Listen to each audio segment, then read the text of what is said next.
그 한 나라의 부가 재편되는 시기는 전쟁이 그렇죠. 시기예요. 우리나라도 그랬거든요. 네. 그러니까 뭐냐면 전 세계적으로도 부에 재편됐던 시기가 전쟁을 통해서 이루어졌던 거예요. 일종의.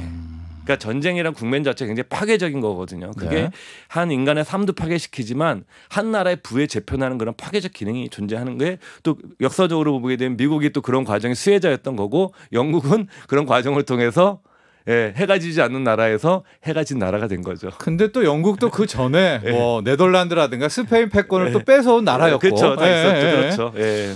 자, 그런데요. 여기서 의문을 제기하시는 청취자분들이 있습니다. 왜냐? 예. 지금 미국은 근본위제가 아니고요. 아니죠. 달러 본위제입니다. 연준이 그냥 그쵸. 찍으면 의회에 신고하고 찍는 거거든요. 찍는 거죠. 이건 뭡니까 그럼? 103.5 FM 돈을 이해하는 시간 정철진의 목돈연구소.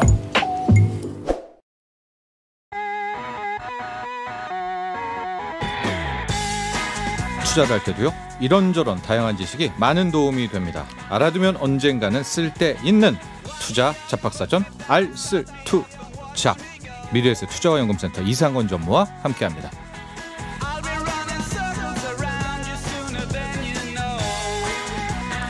네, 우리 이상건 전무님, 가을입니다. 예. 네, 가을을 좋아하시나요? 저는 여름 가을 좋아하죠. 네, 가을을 타나요?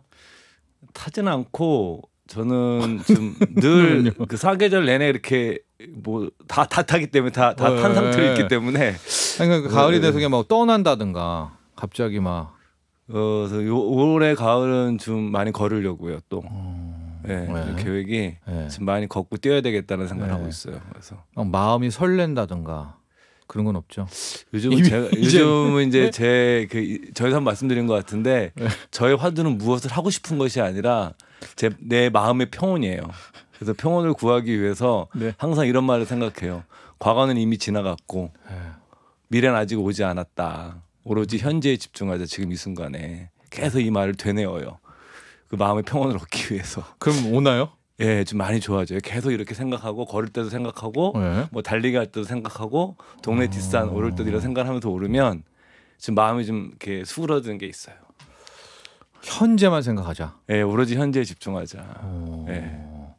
좀 과거 좀 생각해야지 좀 그러면 좋잖아요. 늘 후회 연속이기 때문에 후회가 돼요? 후회 연속이기 때문에 네. 그러니까 어차피 지나간 과거는 돌아올 수 없으니 그냥 내버려 두고 또 미래를 생각하면은 또 암담하니. 그렇죠. 오히려 사실 우리 미래 생각할 때 희망을 생각하기보다는 대부분 걱정이 더 많아요. 인간이란 존재 자체가.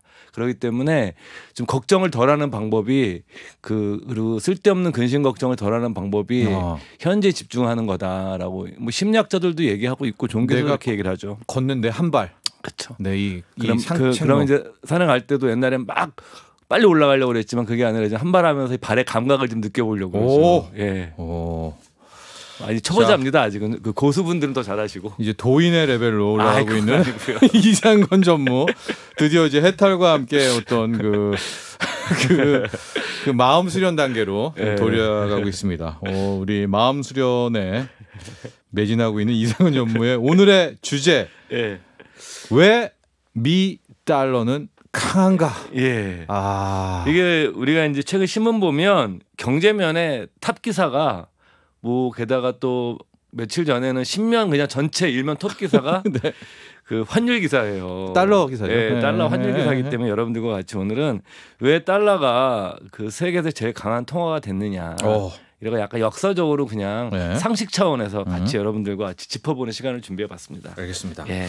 킹 달러, 슈퍼 달러, 그쵸. 기축 통화 그쵸. 여러 가지 명칭을 갖고 있는 미 달러화. 예. 자, 미 달러가 기축 통화라는 표현 많이 씁니다. 그렇죠. 뭐 패권 통화 이런 말도 쓰고 그쵸. 있고요. 예. 이렇게 달러의 지위가 높아진 거 언제부터인가요? 그러니까 실질적으로는 1차 세계대전 끝나고 나서부터 미국이 전 세계 금융 권력, 화폐 권력을 장악하기 시작하는데 그 전엔 당연히 세계 최강 국가가 항상 금융 권력은 장악하는 거거든요. 당연히 영국이었죠.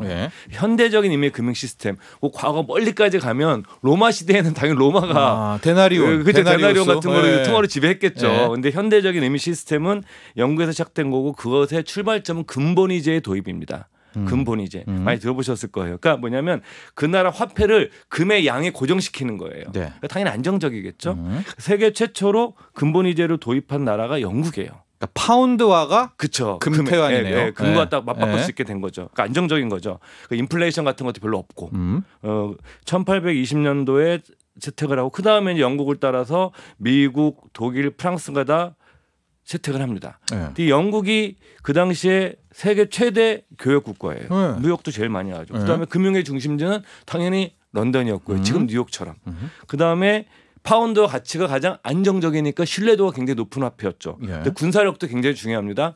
지금 군사력도 영국이 당시에 최강이었죠. 아, 함대. 그렇죠. 네. 그다음에 영국은 해외 시장에 식민지들이 많았잖아요. 네. 그러니까 교육도 많이 하고 원자재 같은 걸 세계 최고로 가장 많이 수입을 하는 나라예요. 지금 미국이 세계 수입을 제일 많이 해주거든요. 네네네. 그러니까 이런 조건을 갖췄던 국가가 그 당시에 기축통화 역할을 했었던 거죠. 근데 이것이 영국이 이제 전쟁을 치를 거 아니에요. 치르면서 이제 1차 세계대전이 끝나서 서서히 약화가 되는 거죠. 예. 자, 그러니까 패권과 또 궤를 같이 하는 것 같습니다. 그렇죠. 패권국 영국의 통화인 파운드화가 기축 통화였고 이게 우리가 금융만 보면 되는 것이 아니라 군사력도 의외로 중요해요. 그렇죠. 그렇죠. 근데 이제 힘이 있어야 되니까. 영국이 패권을 장악하던 요 시기에 1차 세계 대전이 그쵸. 먼저 터지면서 예. 뭔가의 변화가 시작된다. 그렇죠. 전쟁하게 되면 제일 필요한 게 뭐냐면 돈이 돈. 필요한 거예요. 전쟁 네. 비용이 필요한 거니까 이 금본위제에 딱 돈이 묶여져 있으니까 어떻게 되겠어요? 돈을 마음대로 찍어낼 수가 없잖아요. 그렇죠. 그러니까 일시적으로 포기를 해버립니다. 다른 나라들 왜냐면 비용을 막 대야 되니까. 왜냐면은 그렇죠. 금이 네. 있어야 돈을 찍어내는데 금은 많지 않으니까. 그러니까. 근데 미국은 금본위제인데 얘네들은 어떻습니까? 전쟁에 참여를 안 하고 예. 물건을 팔기만 하죠. 음. 뭐 식량도 팔고 무기도 팔고 이러면서 돈을 막 벌 거 아니에요. 예. 그러니까 자기네들은 금본위제를 포기하지 않으니까 어떻게 되겠어요? 신뢰가 있네요. 달러가 더 신뢰 가치가 네. 높아지게 되는 거죠. 그리고 나서 전쟁 끝나고 나서 또 다시 금본위제로 컴백을 합니다. 그리고 나서 또 얼마 후에 대공황이 일어나요. 그러니까 이게 또 미국도 그렇죠. 미국도 상처를 받은 거잖아요. 엄청나게 받았죠. 예. 예. 근데 미국은 그때 어떻습니까? 계속 이런 상황에서 영국은 또 다시 금과 파운드를 바꿔주는 거를 못한다고 선언해 버리는 거예요. 그걸 금태환 중지라고 예, 그러죠. 예, 예. 미국은 또 그때도 지켜줘요. 그러니까 달러에 대한 신뢰도가 어마어마하게 높아지기 시작하겠죠. 네. 그리고 계속 미국은 1차 세계대전 전부터 계속 미국으로 금이 계속 모여요. 그러니까 1930년대 중반에 전 세계 금의 35%를 미국이 가지고 있었는데 네. 계속 전쟁 치르고 1차 세계대전 끝나고 2차 세계대전 끝나고 쭉 끝나면서는 미국이 2차 세계대전 끝났을 때는 전 세계 금 보유량의 70%를 갖고 있는 거예요. 그러니까 당연히 어떻게 되겠습니까? 1차 세계대전 대공황 2차 세계대전 끝나면서 달러가 갖고 있는 어떤 신뢰도가 훨씬 높아지고 딴 나라들은 이제 금본위제를 필요할 때마다 포기도 막 하니까 네. 당연히 달러에 대한 신뢰도가 굉장히 높아지는 국면이 생기는 거죠. 이러면서 영국 중심의 금융 권력이 미국 중심의 금융 권력으로 자연스럽게 이동이 되는 거죠. 자, 1차 세계 대전이 터지고 나서부터가 이제 세계 기축 통화인 파운드화가 흔들린다. 예. 그러면서 이런 유럽 쪽의 나라들은 전쟁 비용을 위해서 금본위제를 실시했다가 말았다가 그렇죠. 그러다 미국은 끝까지 유지했다. 그렇죠. 근데 미국도 1929년부터 39년까지 무려 10년간 최악이었잖아요. 그렇죠. 대공황으로. 근데 딴 나라도 더 어려웠던 더 거죠. 전쟁으로 어려웠다. 그러니까 우리가 이제 이런 거죠. 2009년도 금리 같은 거 생각해 보시면 미국도 어려웠는데 미국이 어려워지니까 딴 나라도 더 어려워졌던 거죠. 예. 그렇게 한번 연상해 보시면 될 것 같아요. 그리고 이제 두 번째 세계대전이 또 터졌죠. 예. 2차 세계대전이 터지고. 그렇게 되니까 그쪽에는 산업도 무너지지만 금융도 무너졌고 그 재미난 유럽은. 건 미국은 처음에 전쟁에 참여하지 않았었어요. 그러니까요. 2차 세계대전 때. 네. 그러니까 일본이 그 식민지 그 전쟁에서 패배하고 네. 일본이 경제가 부흥했던 게 우리나라 한국 전쟁 때문에 부흥을 한 거거든요. 그러니까 미국은 뭐냐면 전쟁이 일어났는데 참전 국가가 아니었었어요. 네.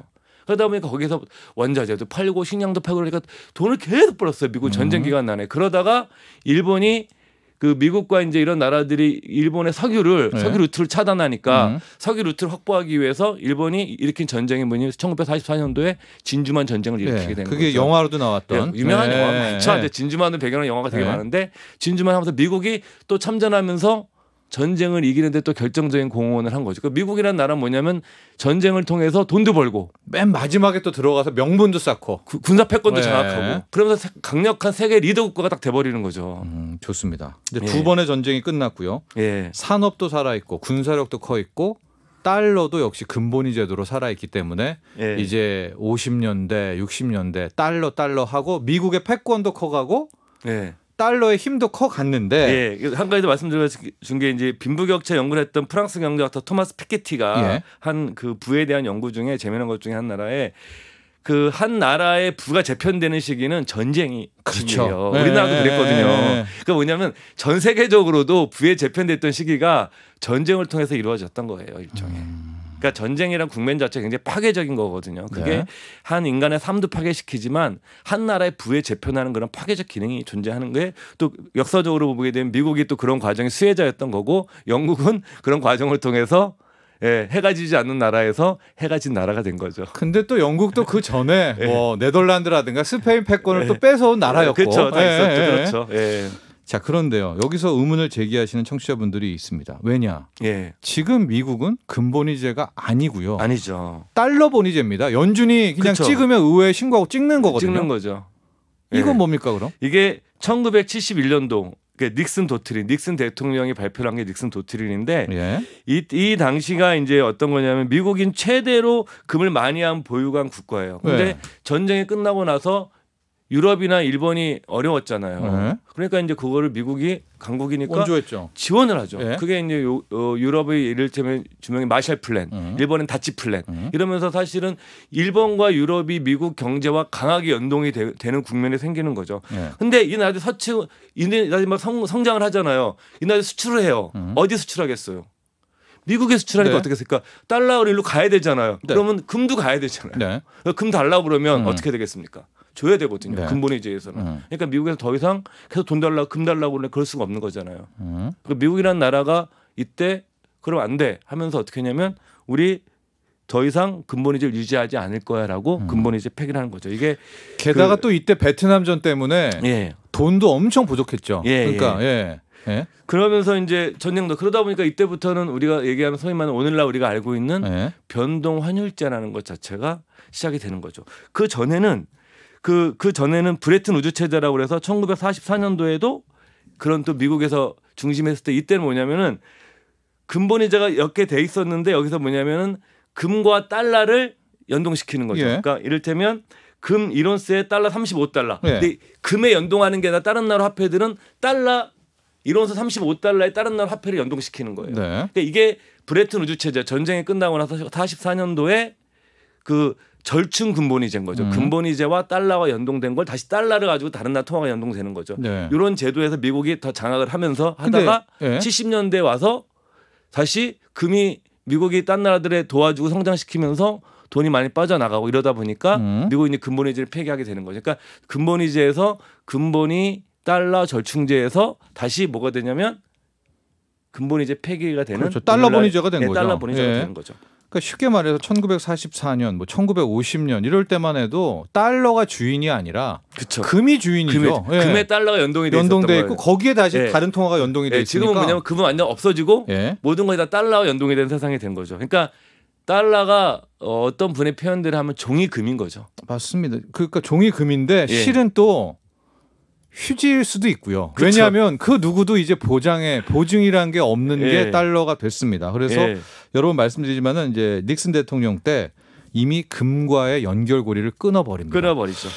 이게 가장 통화 역사에서 예. 굉장히 중요한 이벤트죠. 근데 제 생각에 그랬을 때 사람들이 그럼 달러를 안 믿어야 되는데 네, 그렇지 않은 70년대 80년대 워낙 그 군사력이 세서 그랬나요? 그렇죠. 그러니까 뭐 이게 그냥 우리가 네. 말씀드린 게 기축 통화가 되려고 그러면 단순하게 뭐 하나의 변수만 되는 것이 아니라 모든 변수를 다 갖추고 있어야 돼요. 군사력도 있어야 되고, 그러니까 뭐 미국은 자원도 많잖아요. 네. 자원도 많이 가지고 있어야 네. 되고, 그다음에 기술력도 있었고, 그다음에 교역량도 세계에서 네. 제일 많아야 되고, 그다음에 70년대 또 중반에 사우디가 세계 최대 산용의 사우디가 석유 대금을 달러로 결제하겠다 그러면서 전 세계 원자재 거래의 기본 통화가 달러가 된 거예요. 그러니까 저는 그거 같아요. 이게 예. 73년이잖아요. 예, 예. 석유 달러 결제 협정. 그렇죠. 예. 이 굉장히 세상에 중요한 이벤트죠. 그게. 예. 왜냐하면 우리가 원자재가 없으면 우리 물건을 만들 수가 없잖아요. 그렇습니다. 그리고 이 원자재 거래 그 화폐를 통화를 달러로 했다는 것 자체는 당연히 이제 전 세계 그 중요한 뭐 원자재 거래할 때 달러밖에 할 수 없는 거니까 그건 다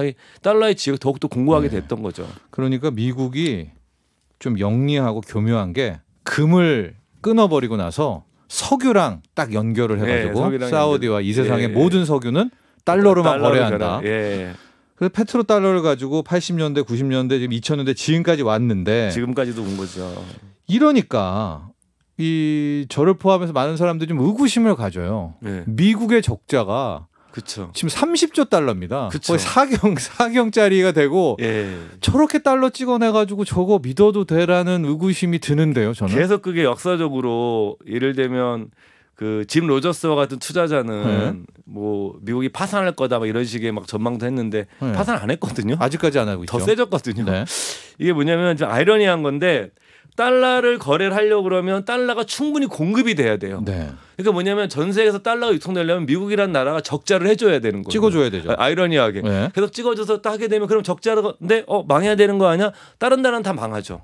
근데 가장 안전한 나라가 미국이고 가장 안전한 통화가 미국이니까 달러를 가지고 있는 나라들이 현금으로 들고 있을 수는 없잖아요. 네. 그럼 뭘 사냐? 미국 국채를 사는 거예요. 그 운명 공동체가 되는군요. 그러면서 이제 달러로 다 미국에 내가 국채를 가지고 있으니까 야, 너 대출 다 갚어라고 해야 되는데 그렇게 할 수가 없는 거예요. 네. 그러니까 뭐냐면 이게 미국은 적자를 하고 다른 나라들은 미국의 국채를 사줘서 달러 공동 운명제처럼 되어 있는 거예요. 실질적으로 미국과 중국이 싸우는 것 같지만 네. 중국이 지금 세계 최대 미국 달러 보유국이거든요. 네. 그러니까 어찌 보면 달러가 망하면 중국도 자기가 갖고 있는 재산의 상당 부분을 파괴가 되는 거예요. 그러니까 이렇게 유지될 수 있는 시스템을 가지고 있는 나라는 미국 한 나라밖에 현재 없는 거죠. 그런데 예, 이제 도전을 하는 나라들이 있고요. 그렇죠. 최근에 네. 계속 중국과 러시아가 도전을 하고 있고 심지어 이 중국과 러시아는 석유 거래를 위안화와 루블화로도 해야 된다. 이러면서 이제 달러의 존재 의의까지도 깨려고 하고 있는데 이게 우리는 유로화가 출범할 때 네. 그때 이제 많은 일부 전문가들이죠. 많은 전문가들은 아니고 그때 논란이 있었습니다. 유로화가 달러의 대체제가 될 것이다. 그러니까 이 정도 규모면은 미국과 이제 맞짱 뜰 수 있다. 네. 근데 결국은 안 됐어요. 왜냐면 유로화도 석유 거래를 안 받아줬죠. 네. 네. 뭐 하기도 하지만 네. 이거는 거의 안 한대죠. 결국은 네. 안 됐어요.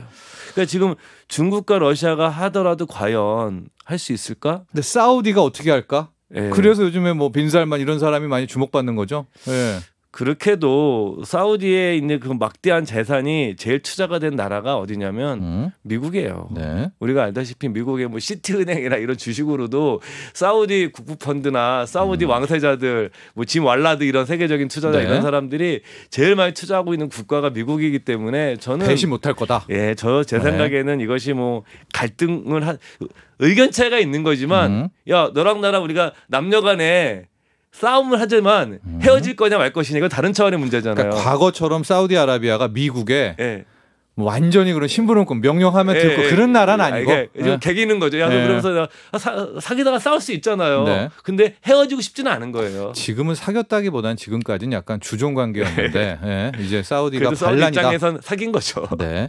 예. 자 그렇다면 끝으로요. 시간이 얼마 남지 않았는데 개인들 입장에서는 이 달러를 어떻게 해야 됩니까? 저는 뭐 늘 말씀드리지만 달러 자산을 갖는 것은 자산 배분에서 투자의 관점에서 꼭 필요하다. 몇 프로? 그러니까 저는 이거 퍼센트 뭐 사람마다 다를 수가 있겠는데 그건 내가 갖고 있는 돈의 저 모르겠지만 한 10%는 달러로 갖고 있을까요? 그러니까 사실 저 같은 경우는 이제 뭐 해외 투자를 하잖아요. 우리가 뭐 주식을 사거나 펀드를 투자할 그것도 달러죠. 그렇죠. 저는 환해질 일단 하지는 않아요. 환해질 하지 않고 투자를 하기 때문에 뭐 비율은 저는 뭐 해외 금융 자산 자체가 저는 한 30-40% 되니까 저 같은 경우는 30-40% 정도를 지금 환에 노출시킨 상태거든요. 네. 달러와 자산에. 그래서 이것이 뭐 정해진 답은 없어요. 근데 여러분들께서 뭐 최소한 제 생각엔 아무리 적어도 제 생각엔 한 1-20%는 해야 되지 않을까. 아무리 적어도 그 정도는 이제 분산시켜놔야지. 왜냐하면 달러와는 여러분들이 2008년 금융위기 우리가 97년도 외환위기 이런 것들을 여러분들 보시면 우리나라 경제 위기가 왔을 때 가장 위기를 완벽하게 해지할 수 있는 자산이 달러예요. 그렇습니다. 그러니까 해지 자원에서 일정 부분 그러니까 우리나라 편입하자. 경제가 늘 잘 되면 좋은데 경제라는 것은 항상 위기와 불황이 와요. 네. 그럴 때 그걸 해지할 수 있는 자산은 가장 1차적으로 손쉽게 접근할 수 있는 자산은 달러이기 때문에 여러분들께서도 달러 자산에 대해서는 좀 항상 관심을 가졌으면 좋겠습니다. 이건 틀려도 되는데요. 짧게. 예. 지금 원달러 환율 1,350원, 달러 인덱스 109. 예. 더 간다 떨어진다. 저는 뭐 잘 모르겠지만 개인적인 생각은 이제 미국이 지금 외국인 투자자들이 좀 많이 들어왔잖아요. 주식을 국내에. 그러니까 뭐냐면은 달러가 좀 많이 비싸다고 생각하고 들어온 게 고평가다. 아닐까. 고평가까지 모르겠고 좀 비싸다고 생각하니까 많이 들어오지 않았을까. 그런 것을 좀 간접 지표로 삼을 수 있지 않을까 싶습니다. 네. 여기까지 하도록 하겠습니다. 네, 감사합니다. 오늘 달러의 역사에 대해서 살펴봤습니다. 미래에셋 투자연금센터 이상건 전무였습니다. 본 방송은 투자 판단을 위한 조언일 뿐 투자 결정과 결과에 대한 책임은 투자자 개인에게 있음을 알려드립니다. 정철진의 목돈 연구소